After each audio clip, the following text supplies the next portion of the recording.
আমাদের দেশের বিয়েটাকে দিই, বিবাহটাকে যদি দিই, তো বিবাহ করতে গিয়ে ছেলের বাবা আর ছেলে ইসলামকে বুড়ো আঙুল দিয়েও মানে না, মেয়ের বাবা আর মেয়ে ইসলামকে বুড়ো আঙুল দিয়েও মানে না। কি করে ছেলের বাবা যখন বউ দেখার টাইম আসলো, তো দেখতে যাচ্ছে কে, তো ছেলে আর ছেলের সঙ্গে চেট্টার ওর বন্ধু।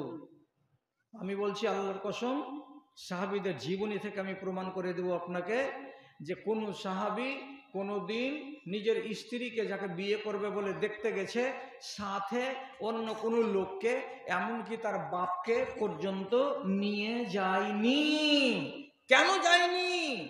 কেন বন্ধুকে নিয়ে যায়নি? আপনি দেখতে যাবেন, আপনার জন্য যাবেন, বন্ধুকে বেঁধে গেলেন, বন্ধুকে বেঁধে দেখতে গিয়ে বন্ধুর যদি মন বসে যায়, আর দেখার 3 দিন 4 দিন 5 দিন পরে ওই মেয়ের বাবার কাছে যে যদি বলে যে আপনি শৈলপাড়ার মুজিবুর রহমানের বেটা সাবুর উদ্দিনকে আপনি জামাই বানাতে যাচ্ছেন, কি দেখা? আমার একটা দোকান আছে স্ট্যান্ডে বিশাল বড়, আমি মাসে 50,000 টাকা কামাই করি, আমার একটা গাড়ি আছে, আমার বিশদ বড় ব্যবসা আছে, আপনি যদি আমার সঙ্গে বিয়ে দেন আপনার মেয়ে সুখে থাকবে, আপনি ওই ছেলেটাকে বাদ দিয়ে দেন। তো যদি মেয়ের বাবা তোমাকে বাদ দিয়ে দেয় আর যদি এই ছেলেটাকে কবুল করে নেয়, তো তুমি তো নিজের খাল খুঁড়েছো, ওকে কেন নিয়ে গেলে তুমি তোমার স্ত্রীকে দেখতে? এই জন্য রাসূলুল্লাহ বলেছেন কেউ যেতে পাবে না। বলছে বাপ, বলছে না বাপ যাবে না। আপনি আমাকে জিজ্ঞেস করুন, সামনাসামনি জিজ্ঞেস করুন, আমার বাপ গেল তো কি হলো? বাপ গেল তো কি হলো? উদাহরণ দিচ্ছি, বুঝেন কথাটাকে, ঠাট্টা করিয়েন না। বাপ বেটা মেলে বউ দেখে আসলেন, বাড়ি আসার পরে বাপ বলছে মনে মনে দারুণ সুন্দরী মহিলা। তো আমার বয়স হলো 40 বছর আর আমার বেটার বয়স হলো 20 বছর, বেটার বিয়ে দিতে বসেছি, এত সুন্দরী মেয়েটাকে বেটাকে না দিয়ে আমি যদি বিয়ে করি তো অসুবিধাটা কোথায়? বাপ যদি বলে দেয় নিজের ছেলেকে, মজিবুর তুই সবুর করলে বেটা, এটা বহুকে আমি বিয়ে করব, তুই বিয়ে করিস না, তোর জন্য অন্য জায়গাতে খুঁজছি। তো বাপ যদি নিজের জন্য মেয়েটাকে পছন্দ করে নেয়, তাহলে আপনি বলুন হ্যাঁ আর না, বাপের ওই মেয়েটাকে বিয়ে করা জায়েজ না জায়েজ নয়? জায়েজ। আপনার বাপ 4টা বিয়ে করতে পাবে, আপনি 4টা বিয়ে করতে পাবেন। বউ দেখতে নিয়ে গেলেন, বাপকে সাথে করে, বউর উপরে মন বসে গেল বাপের, বাপ বলছে আমি বিয়ে করব তুই থাক, হতে পারে না এটা? রাসূল বলছেন না, নিয়ে যেতে হবে না। কত বড় নালায়েকি কাজ করছেন এই যুগের লোক। জবাব দিতে দিতে দিতে কাল ঘাম ছুটে যাবে। একটা মেয়েকে দেখতে যাচ্ছেন, দেখা টাকা হয়ে গেল, তারপরে মেয়ের বাবাকে বলছে মেয়ের একটা ছবিগুলো নেওয়া যাবে না? কথা শুনেন, মেয়ের একটা ছবি নেওয়া যাবে না? তো মেয়ের বাবা কি বলছে, যখন তোমাকে মেয়ে দেখালাম আর তুমি যখন আমার মেয়েকে বিয়ে করবে বলে এসেছিলে, তো তুমি যখন পাত্র, তো তোমাকে একটা ছবি তুলতে বারণ করব কেন? আপনার মেয়েটা ছিল আমানত বাড়িতে, এই ছেলেটা বিয়ে করবে বলে বাড়িতে এসে ছবি তুলে নিল, আর নেওয়ার পরে বাড়ি এসে 20 জনকে দেখালো, 10 জনকে দেখালো, এই দেখো এইটা মেয়ে। তো তুই যদি আবার বাড়ি এসে তোর মাকে দেখাবি, তোর ফুফুকে খালাকে দেখাবি, তোর 14 গোষ্ঠীকে দেখাবি, তো তোর চোখে কি ঢেলা বেরিয়েছিল? তুই গেলি কেন দেখতে? তোর চয়েসের দাম আছে, তাতে বিয়ে করবি, না তোর বাড়ির লোকের চয়েসে বিয়ে করবি? কেন ছবি তুলতে দিলেন আর কেন ছবি তুলতে গেলেন? আপনার বাড়ির যে হুরমাত আর আপনার বাড়ির যে ইজ্জত বাইরে চলে গেল। এই কাণ্ড জ্ঞানটা মেয়ের বাবার নাই, আর কাণ্ড জ্ঞানটা বর্তমান জমানার যুবক ছেলেদের কেউ নাই।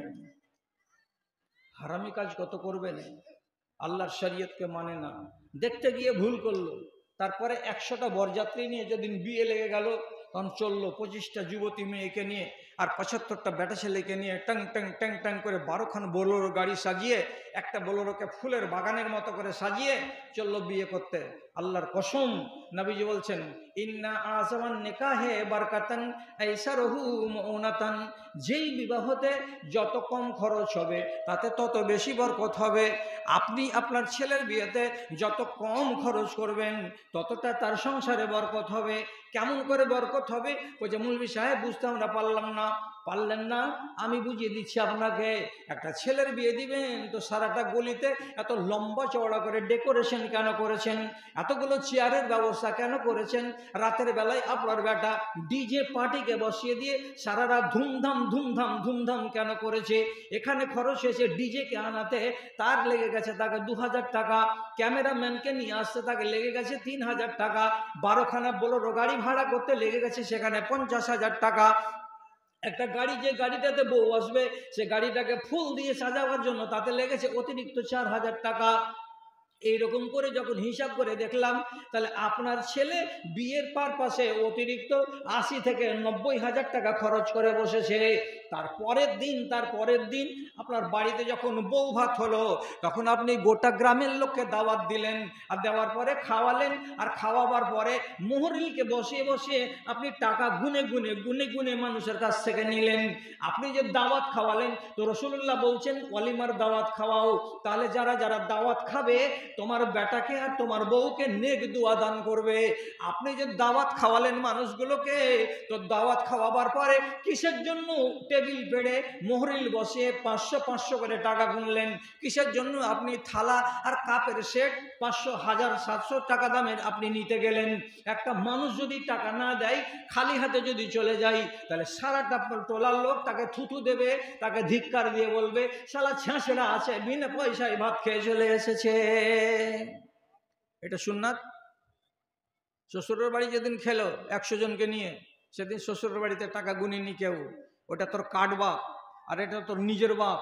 কাঠ বাপের বাড়ির দানার দাম নাই, ফ্রিতে খেয়ে চলে আসলে। আর তোমার বাপের বাড়ি যেদিন বিয়ের বউ ভাত খেতে এলো, সবটি লোকের কাছ থেকে তুমি টাকা গুনে নিলে। আর এত বড় ভুল কাজ তোমাকে কে পাওয়ার দিল শরীয়তের সঙ্গে ঠাট্টা করতে? তারপরে কিছু নওজোয়ান ছেলে বলছে টাকা এখানে দিব না, টাকা বউয়ের মুখ দেখবো তারপরে আমরা দিব। এবার বউকে শুধু মানুষকে দর্শন দেওয়াবার জন্য সকাল 8টার সময় বাড়ির বারান্দাতে আঙনাতে চেয়ার পেড়ে বসিয়ে দিয়েছে। বেচারি সকালে 1 কাপ চা আর 1খানা খাস্তা বিস্কিট খেয়েছে, আর বেলা 10টা হয়ে যাচ্ছে, দুনিয়ার লোক খাচ্ছে, আর খাওয়ার কোনো কথাই নেই।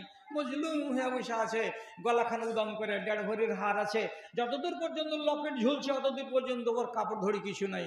মাথাতে কাপড় আছে, একটা হিন্দুদের মতো প্যান একটা কাপড় চাপানো আছে, শরীর ঘাড় হাত পা সব দেখা যাচ্ছে। ছেলে বিলে যাচ্ছে, 200 টাকা দিচ্ছে, তারপরে নাম কি? রোজিনা। জান চালে না, রোজিনা। কয় টাকা দিলা? 200 টাকা দিলা। তোমার স্ত্রী তোমার বাড়ির হচ্ছে হুরমাত, তুমি তোমার বাড়ির হুরমাতকে, এই চামচাগুলোকে, এই ছুল্লমারগুলোকে, বেনামাজগুলোকে, এদেরকে তুমি কেন দেখতে দিলে তোমার ঘরের জিনিসটাকে? তোমার মতো বেকুব, তোমার মতো নাদান আল্লাহর শরীয়তকে মানে না। এরা বলছে বরযাত্রী না গেলে বিয়ে কেমন করে হয়? তাহলে রসুলের বেটির বিয়ে কেমন করে হলো? রাবিয়া আনসারীর বিয়ে কেমন করে হলো? রসুলুল্লাহর জমানাতে আরো 2-3টা মেয়ে ছেলের বিয়ে আমি দেখাচ্ছি, যাদের বিয়ে আপনি দেখতে গেলে আপনি বলবেন যে হ্যাঁ এটা হলো ইসলামী বিয়ে। কতক্ষণ চালাবো আপনার সামনে বয়ান? আপনি তো বলছেন আমাদের সব কথা উল্টা হচ্ছে, শুনতে ভালো লাগে না। রাবিয়া বাসারি 22 বছরের তরতাজা নওজোয়ান, রসুলকে বলছেন বিয়ে করবো না? তো মনে মনে বলছে বিয়ে তো করব, কিন্তু আমি যে গরিব মানুষ, আপনার খিদমত করছি, এতে দিন কেটে যাচ্ছে। একদিন গেল, 7 দিন পরে রসুলুল্লাহ আবার ওকে বলছেন রাবিয়া বিয়ে করবে না? তখন বলছে খুলে, রসুল বিয়ে যদি করি, আমি তো জোয়ান, আমার মনের ভেতরে এটা চাহিদা আছে, কিন্তু কে বিয়ে দিবে আমার সঙ্গে নিজের বেটির? আমি তো গরিব, আমার বাড়ি ঘর নাই, মসজিদে নববীতে থাকি, আর সরকারে লোকেরা আমাদেরকে দান দেয়, আমরা ওইগুলো খাই। তো কোন মানুষটা আমার চেহারা দেখে নিজের বেটি দেবে? রসুল তখন ওকে বলছেন শুনো, কাছে ডেকে বলছেন চলে যাও, মদিনা মসজিদের উত্তর প্রান্তে একটা আনসারি লোকের নাম বললেন, বলে রসুল বলছেন ওখানে যাও, আর যাওয়ার পরে আমার সালাম দাও, আর দিয়ে লোকটাকে বলো যে আপনার বেটির সঙ্গে আমার বিয়ে দিয়ে দিতে বললেন রাসূলুল্লাহ সাল্লাল্লাহু আলাইহি সাল্লাম। লোকটা সাদা ফর্সা, দেখতে সুন্দর। বেলা 10টা 11টার সময় গেছে, আজ আসসালামু আলাইকুম। যখন সালাম দেওয়া বাইরে বেরিয়ে এসছে, বাড়ির লোকটাকে দেখে বলছে কি খবর বাবা? তো বলছে আমি মদিনা মসজিদ থেকে এলাম, রাসূলুল্লাহ আমাকে পাঠালেন, আপনার একটা মেয়ে আছে, মেয়েটার সঙ্গে আমার আপনি বিয়ে দিয়ে দেন। কথাটা যেমন বলল, তো সাক্ষী না, প্রমাণ না। রসুল বললেন, হ্যাঁ রসুল বললেন তুমি মসজিদে নববীতে থাকো? হ্যাঁ আমি মসজিদে নববীতে থাকি। নিজের ভাইকে ডাকলেন, একটা বেটাকে ডাকলেন, প্রতিবেশীকে ডাকলেন, 3-4 জন লোক ওখানে বসলো। এবার বাপ নিজের মেয়েটাকে বাড়ি গিয়ে জানালো, জানিয়ে বলছে বেটি তোমার বিয়ে দিচ্ছি, গলিতে জামাই এসেছে, একটা সুন্দর ছেলে, দিনদার ইমানদার, তুমি আমাকে বাধা দিও না। বেটি মুখটাকে চুপ করে নিচু মনে করে থেকে গেল, তার মানে সম্মতি আছে। বাপ নিজের বেটির সম্মতি নিয়ে এসে গলিতে এই ছেলেটার সঙ্গে বিয়ে পড়িয়ে দিল। বিয়ে যখন হয়ে গেল তখন খুশি মনে ছেলেটা বলছে আমি একটু মসজিদ থেকে ঘুরে আসি। ফিরে এলো মসজিদে। রাসূলুল্লাহ বলছেন বিয়ে হয়েছে? জি বিয়ে হয়ে গেছে। আরে বাবা বিয়ে হয়েছে তো মুখখানে হাসি হাসি ভাব নাই কেন, মুখখানে এরকম ঝিমধরা কেন? তখন বলছে রসুল বিয়ে তো করেছি, কিন্তু অন্য লোকের বিয়ের মতো আমার বিয়ে নয়। আমি যে বিনা পয়সাতে বিয়ে করে নিলাম, তা আমার স্ত্রীকে যে মোহরানা কিছু দিতে হবে, তো আমি যে কিছুই দিইনি মোহরানা। রসুল তখন যতটি সাহাবী মসজিদে ছিলেন সবকে বললেন ফালিয়াতে কুল্লু ওয়াহিদে মিনকুম বিহাব্বাতিন মিনাজ যাহাবে, বাড়ি যাও তোমরা, গিয়ে যে যতটুকু করে পারো, কেউ একটা নখের সামান, কেউ একটা মসুরির ডালের সামান, কেউ একটা কালাইয়ের দানার সামান, একটু একটু করে সোনাগুলো বাড়ি থেকে আনো, এনে জমা করে দাও। 10 থেকে 20 মিনিটের মাথায় মসজিদে নববীতে এতটি সোনা জমা হলো, একটা খুদি খুদি খুদি খুদি ডালের সমান, মুসরির সমান, চালের সমান সোনা। টোটালটাকে যখন একটা করা হলো তো কতটা হলো? রাসূলুল্লাহ বলছেন আল্লাহ ওয়াজনে নাওয়াতিন, একটা খেজুরের বিচিটা যত বড় হয়, যতখানি হয় অতখানি সোনা হলো। রাসূল বলছেন এই সোনাটা নাও, আর নেওয়ার পরে তোমার স্ত্রীকে দিয়ে চলে আসো, যে এটা আমি মোহরানা দিলাম। আসর রাখতে গেল, মোহরানা দিয়ে চলে এলো। বাড়ি এসে মদিনা মসজিদে এসে মুখ ভারী। রাসূলুল্লাহ সাঁধের বেলায় বলছেন বাবা মুখ কেন ভারী এখনো, কি ব্যাপার? যে রসুল সাহাবায়ে কেরামদের দেখেছি যে বিয়ে করেছে, বিয়ে করার পরের দিন 2টা 10টা 15টা লোককে ওয়ালিমার দাওয়াত খাইয়ে দুয়া নিয়েছে যাতে সংসারে বরকত হয়। আমি যে বিয়ে করেছি গতকালকে, তো আজকে আমার ওয়ালিমা হওয়ার কথা, তো আমার তো চাল নেই, ডাল নেই, আমার মাংস নেই, তরি নেই, তরকারি নেই, বিনা ওয়ালিমাতে আমি কেমন করে থাকি?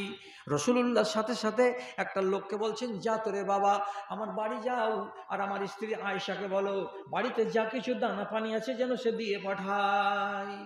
মা আয়েশা একটা ধামাতে 1 ধামা জব দিয়ে পাঠালেন, আটা করা হলো। একটা সাহাবী ছোট্ট একটা ছাগলের বাচ্চা দিলেন, তাকে জবে করা হলো। এবার জবে করে রুটি তৈরি করে এই 15-20 জন লোককে খাবারের ব্যবস্থা করা হয়ে গেল, ওয়ালিমা হয়ে গেল। আমি জিজ্ঞেস করছি, আমি আপনার আগে জিজ্ঞেস করছি, যখন এই রাবিয়া আসলামী প্রথম দিন গেল বিয়ে করতে, সেদিন কয়টা বরযাত্রী নিয়ে গেছিল? 2টা, 20টা, 25টা? একটাও নিয়ে যায়নি। বিনা বরযাত্রীতে বিয়ে করে চলে এলো। মোহর 1 ঘন্টা 2 ঘন্টা পরে যেটা দেওয়ার সেটা দিয়ে দিল। কতটি টাকা তার শ্বশুরের কাছ থেকে নিয়েছিল রাবিয়া আসলামী? একটা কানা কড়ি নেয়নি, কানা কড়িও নেয়নি। তাহলে এই সহি হাদিসগুলো কি আমাদের চোখের সামনে হাদিস নয়? যদি বলি হ্যাঁ এগুলো হাদিস, তাহলে আপনি নিজে বলুন বিয়েটাকে কেন্দ্র করে আজকালকার জমানাতে 100টা মুসলমানের ভেতরে 80টা মুসলমান আল্লাহর নিয়ম অনুযায়ী বিয়ে করছে, আল্লাহর নিয়ম অনুযায়ী বিয়েটাকে পরিচালনা করে না, করে না। মানো তো মানো, না হয় পা দিয়ে সানো। হযরত আলী 8 বছরের, সেদিন হলেন ইমানদার, ইসলাম কবুল করলেন। রাসূলুল্লাহ তাকে কবুল করলেন, তার বাপের কাছ থেকে নিয়ে এসে বললেন আমি আজ থেকে লুঙ্গি, জামা, কাপড়, জুতা, স্যান্ডেল, চপ্পল, তেল যত যা লাগে আমি দেব। রাসূলুল্লাহ চিরদিন দিতে থাকলেন। মক্কাতে 13 বছর, আর 8 আর 13তে হলো 21 বছর, আর মদিনায় হিজরত করে এলেন। দ্বিতীয় বছরে রাসূলুল্লাহ আলীকে বলছেন তোমাকে আমি আরো কাছের লোক করব, রাজি আছো? কেমন কাছের লোক? তো বলছে তুমি আমার চাচাতো ভাই 1, তুমি আমার বন্ধু 2 রিশতা, আর একটা রিশতা করব, তুমি রাজি আছো? বলে জি। কি কি রিশতা করবেন? রাসূলুল্লাহ বলছেন, আমি তোমাকে জামাই বানাবো, তুমি আমার জামাই হবে কি না? হবে না? হবে না বলো। আলী বলছেন, যেটাতে আপনি রাজি আছেন সেটাতে আমি রাজি আছি, আপনার ইচ্ছার বিরুদ্ধে আমি যাব না। রাসূলুল্লাহ যখন শুনতে পেলেন যে আলী রাজি আছে আমার বেটি ফাতেমাকে বিয়ে করতে, তখন 3 দিন কি 4 দিন কিংবা 5 দিন পরে একদিন মসজিদে নববীতে রাসূলুল্লাহ বসে আছেন, তার ডান দিকে আবু বকর সিদ্দিক আছেন, তার বাম দিকে হযরত উমর আছেন, এবং ওই মজলিসে উপস্থিত আছেন রাসূলুল্লাহর একটা খাদেম। এই টাইমে রাসূলুল্লাহ ডাক দিয়ে বলছেন, আলী এদিকে এসো। আলী বাইরে ছিলেন, হাঁটতে হাঁটতে রাসূলুল্লাহর কাছে এসে বসলেন। রাসূলুল্লাহর কাছে এসে বসলেন, আল্লাহ পাকের নবী তার বিয়ে পড়িয়ে দিলেন মসজিদের ভেতরে। বিয়ে হয়ে গেল কার? হযরতে ফাতেমার। ফাতেমার বিয়ে হয়ে গেল আলীর সঙ্গে। তো এখানে বরযাত্রীর কোনো নাম নেই, উল্লেখ নেই, কোন রকমের গাড়ি আর ঘোড়া আর ছাকড়া কিছুই নেই, মোহরের উল্লেখ নেই। রাসূলুল্লাহ বিয়ে দিয়ে দিলেন ফাতেমার কার সঙ্গে? তো হযরত আলীর সঙ্গে। মিয়া বিবি হয়ে গেল। অথচ আপনি জ্ঞান করেন তো, ফাতেমার মতো মেয়েটার সঙ্গে যে আলীর বিবাহ হলো, ফাতেমা কোন ক্যাটাগরির মেয়ে? রাসূলুল্লাহ বলেছেন, সাইয়্যিদাতুন নিসায়ে আহলিল জান্নাতে, আমার বেটি ফাতেমা কিয়ামতের দিন লক্ষ লক্ষ কোটি কোটি মেয়ে ছেলের মালকিন হবে। আমার বেটি ফাতেমা, এত সম্মানের মেয়ে ছেলেটির বিয়ে হলো, বরযাত্রী নাই, একটা গরিব ছেলের সঙ্গে বিয়ে হয়ে গেল। 7 দিন পরে আলী বলছেন, আপনি আপনার বেটিকে বিদায় দেন, আমি বাড়ি নিয়ে যাব, আমি সংসার সাজাবো। তো সাদা বাংলা আরবিতে আলী বলছেন, ইবনে বি ফাতেমাতা, ফাতেমাকে পাঠান আমার বাড়িতে আমার সাথে। রাসূলুল্লাহ বলছেন, ফাতেমাকে তোমার বাড়ি পাঠাবো নিশ্চয়ই, এটা ঠিক কথা, কিন্তু আমার বেটি ফাতেমার 8 দিন আগে বিয়ে পড়িয়েছি, তখন মোহরের উল্লেখ করা হয়নি। এখন তোমাকে আমি শ্বশুর হয়ে বলছি, যা পারো যতটি পারো তুমি আমার মেয়েকে মোহরানা দাও, আর দিয়ে তোমার নিজের বাড়ি নিয়ে যাও। আলী বলছেন, আমার কাছে টাকা নেই, পয়সা নেই, সোনা নেই, চাঁদি নেই, আমি কি দিয়ে মোহরানা দিব? রাসূলুল্লাহকে সোজা সোজা ভাষায় বলছেন কি, তোমার কাছে একটা বর্ম আছে। বর্ম কাকে বলে? লোহার জালি দিয়ে তৈরি করা জামা, যেটা গায়ে দিয়ে যুদ্ধের ময়দানে মিলিটারিতে লড়াই করতে নামি, যাতে করে কোনো মানুষ যদি তরবারি মেরে দেয় গায়ে, তো গায়ে তরবারি কেটে বসবে না। এই পোশাকটাকে বলা হয় বর্ম, এটাকে বলা হয় জেরা। হযরত আলীর একটা জেরা ছিল, তার নাম হলো হোতাইনি জেরা। রাসূল বললেন, তোমার যদি কোনো সম্পত্তি না থাকে, বাড়িতে হোতাইনি জেরা আছে, জেরাটাকে আনো, এনে আমার বেটির হাতে তুলে দাও। এটা কি দিলে? ওই যে মোহরানা দিলাম। এটা কি করবে ফাতেমা? ওই যে কিছু করুক আর না করুক, বাজারে বিক্রি করতে গেলে 15 দিরহাম তার দাম আছে, অতএব একটা জিনিস তো দিলে তুমি আমার বেটিকে মোহরানা। মোহরানা তাই দিয়ে দিলেন হযরত আলী। আর দেওয়ার পরে ফাতেমাকে নিয়ে সংসার পাততে গেলেন। আমি এই হাদিস থেকে আবার আপনাকে জিজ্ঞেস করে বলছি, হযরত আলীর বিয়েতে বরযাত্রী গেছিল তো যায়নি, ওখানে মোড়লরা বসে বসে পান আর সুপারির হিসাব করেছিল, করেনি। ওইখানে করে কেউ কি ভোজ ভান্ডার করার পরে টাকা চেয়েছিল? চাইনি। এই জায়গা থেকে কি এরকম ঘটনা ঘটেছিল যে হযরত আলী বললেন, আপনার মেয়েকে বিয়ে করবো তো আপনি আমাকে 50,000 দিরহাম দেন, তাহলে করবো, না হলে করবো না? এমন ঘটনা ঘটেছিল না? এরকম ঘটনা ঘটেনি। তাহলে যেগুলো হলো সুন্নতি বিয়ে, সেই সুন্নতি বিয়েগুলোকে আমাদের দেশের লোক শতকরা 80 জন লোক ছেড়ে বসে আছে। তার জন্য আমি বললাম, শুধু উদাহরণ দিতে গিয়ে, যে মুসলমান সোসাইটিতে আজকাল যেগুলো বিয়ে হচ্ছে, বিয়েটাকে যদি আমি দেখি তো দেখা যাবে কি যে 80% লোক সুন্নাতের উল্টা করে বিয়ে দিচ্ছে আর বিয়ের কাম আঞ্জাম পাচ্ছে। তাহলে আমরা কোথাকার মুসলমান? বিরাদারানি মিল্লাত।